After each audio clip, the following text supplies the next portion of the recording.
اسلام کی تعلیم بڑی متوازن ہے. ایک طرف سوال کی مذمت ہے، مت اپنا دستے سوال دراز کرو کسی کے سامنے. جو شخص ہاتھ پھیلاتا ہے مانگنے کے لیے، وہ اپنی عزت نفس کو ہتھیلی پر رکھ کر آپ کے سامنے پیش کر رہا ہے، اور آپ ٹھوکر مار دیتے ہیں اس کی عزت نفس کو. مانگو اللہ سے،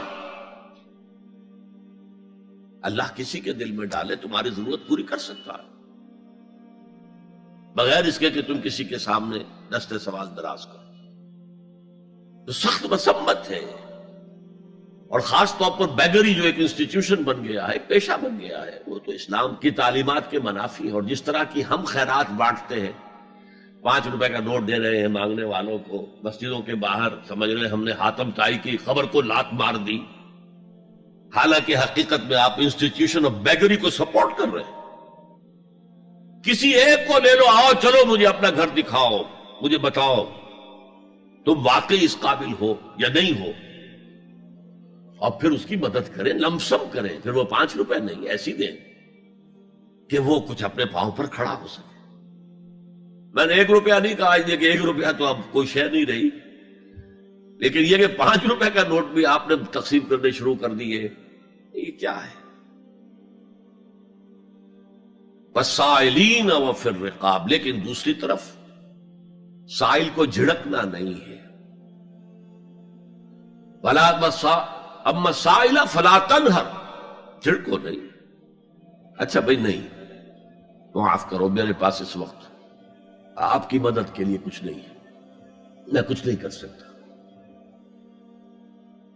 تو ان دونوں کے درمیان اصل میں معاملہ ہونا چاہیے. بلکہ یہاں تک بھی فرمایا سائل کو ضرور دو، چاہے وہ گھوڑے پر سوار ہو کر تمہارے دروازے پہ آیا. کیا پتا اس کی واقعی الجھن کیا ہے. تو سوال کی مذمت اور سائل کو جھڑکنے کی ممانعت.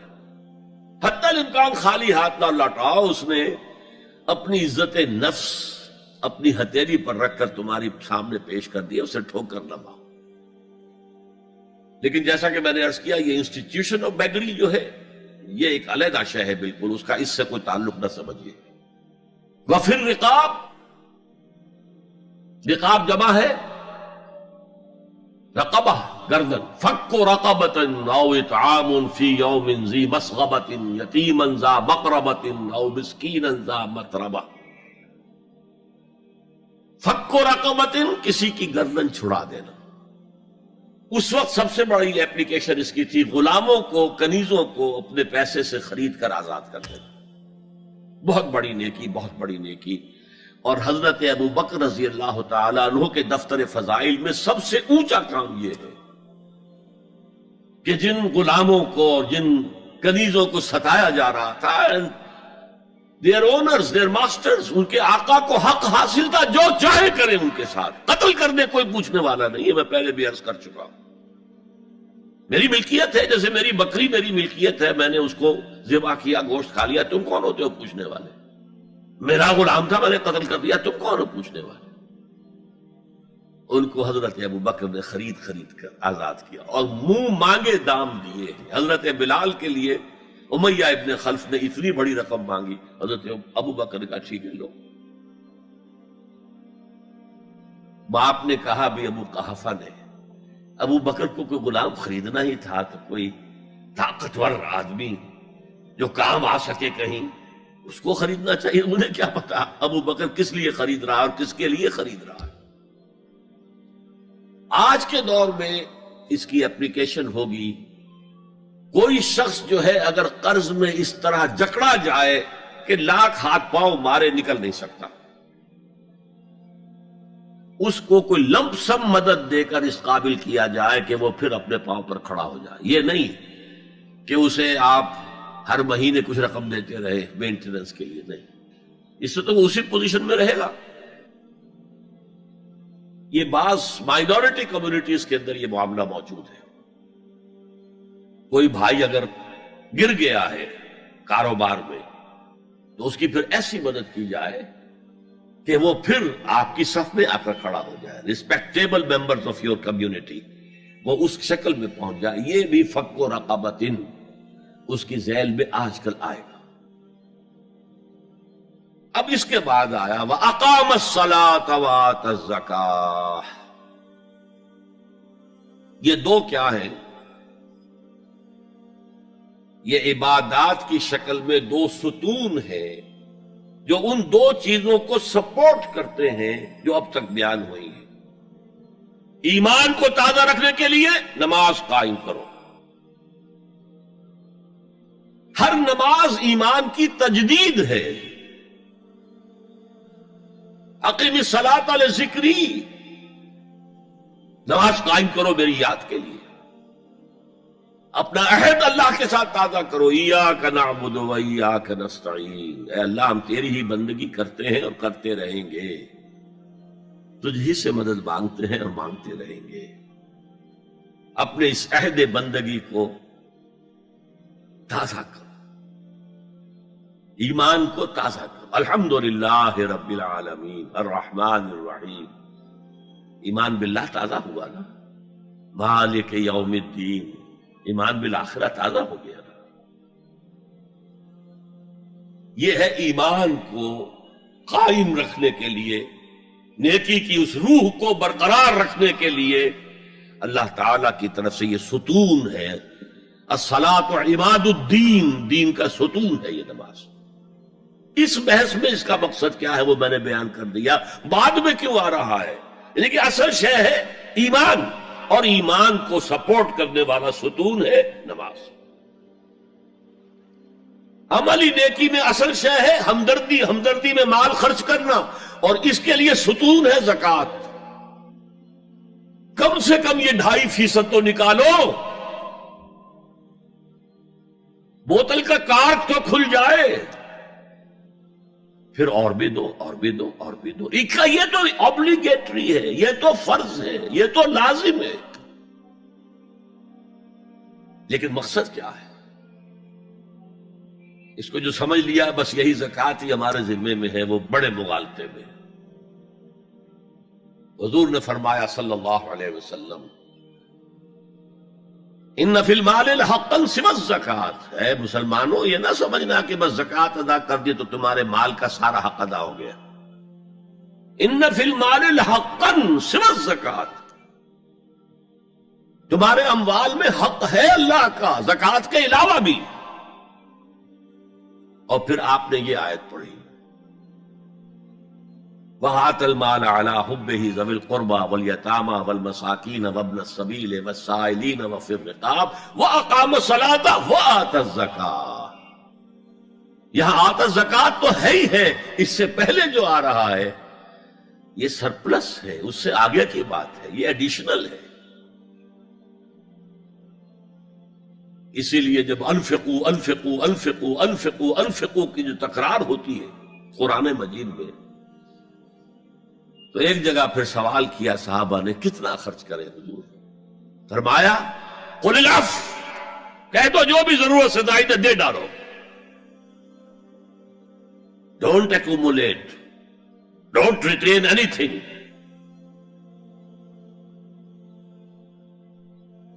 ایک بات آپ سے کہوں، آپ کچھ چونک جائیں گے.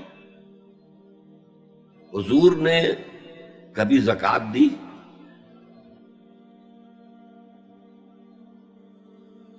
کبھی نصاب کے بقدر پیسہ آپ کے پاس جمع ہوا کہ آپ پر زکوٰۃ واجب ہوتی؟ کیسی عجیب بات ہے. ارکان دین میں سے ایک رکن سرے سے غائب. کبھی آپ نے مال رکھا ہی نہیں.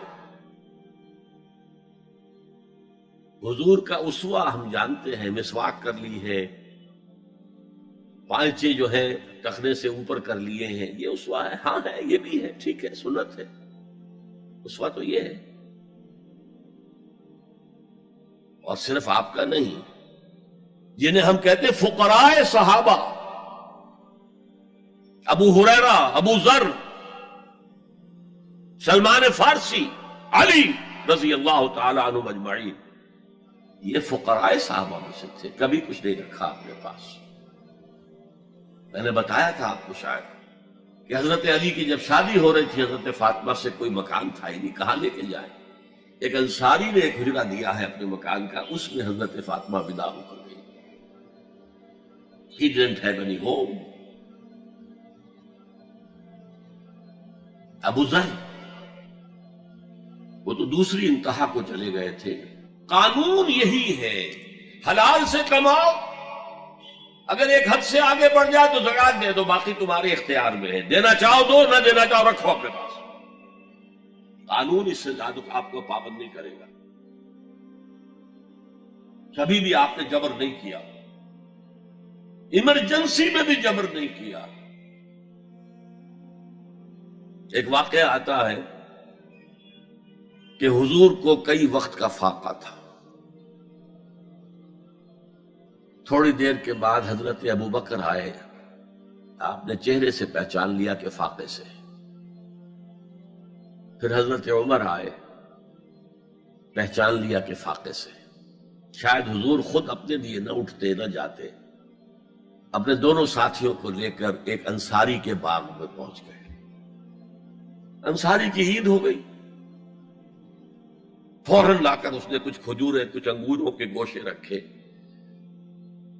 اس کے بعد وہ دوڑا چھری لے کر کسی جانور کو ذبح کرنے کے لیے. یہ ساری تفصیلیں میں کیا بتا رہا ہوں. نال یہ نہیں تھا کہ مدینے میں سبھی فاقے سے تھے، موجود تھے جن کے پاس مال تھا، لیکن جبرن آپ نے کسی سے کچھ نہیں لیا. جب وہ چھری لے کر چلا، فرمایا دیکھنا کسی دودھ والے جانور کو نہ ذبح کرنا. بہرحال کچھ دیر کے بعد وہ گوشت پکا کر لایا، روٹیاں رکھی. اس کے بعد حضور نے ایک روٹی پر چند بوٹیاں رکھ کر کہا یہ عائشہ کو دے آؤ، اسے بھی کئی وقت کا فاقہ ہے.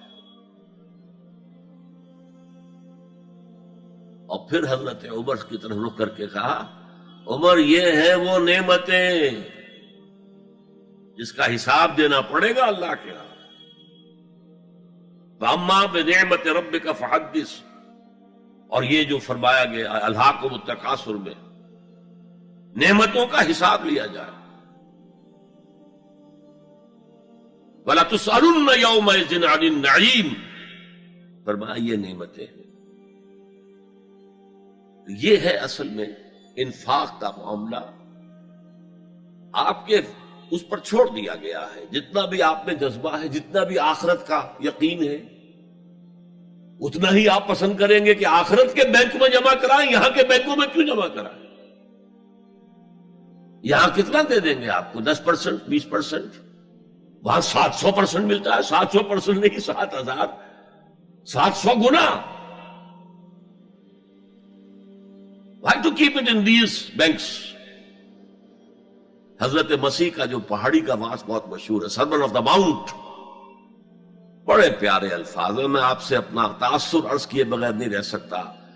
جہاں تک مواعظ کا تعلق ہے، جو حضرت مسیح کے مواعظ آئے ہیں ان سے اونچے واعظ کوئی ممکن نہیں. اسی میں یہ جملہ بھی ہے، دیکھو اپنا مال زمین پر جمع نہ کرو. جہاں چوری بھی ہوتی ہے ڈاکہ بھی پڑتا ہے، کیڑا بھی خراب کرتا ہے. آسمان پر جمع کرو جہاں نہ چوری کا اندیشہ، نہ ڈاکے کا خوف، نہ کیڑا خراب کر سکے. اس لیے کہ میں تم سے سچ کہتا ہوں کہ جہاں تمہارا مال ہوگا وہیں تمہارا دل ہوگا. مال یہاں ہوگا تو دل اٹکا ہوا ہوگا، اور فرشتے اس طرح گھسیٹ کر کھینچیں گے آپ کی جان کو جیسے کہ سیخ پر سے کباب کھینچا جاتا ہے.